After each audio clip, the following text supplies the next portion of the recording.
Hey guys, for this video, I will show you how to change Xero email address. First, log into your Xero account.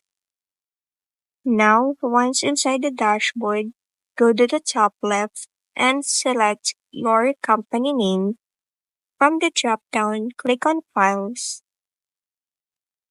Here you can access your email address. So go ahead and click on the three dots beside it and choose your set email address. Now you will be able to change your email address. Just make sure that this is final as you won't be able to receive files forwarded to this email address. Just click on Reset to confirm. And as you can see, your email address is now changed. And that's it. Thanks for watching.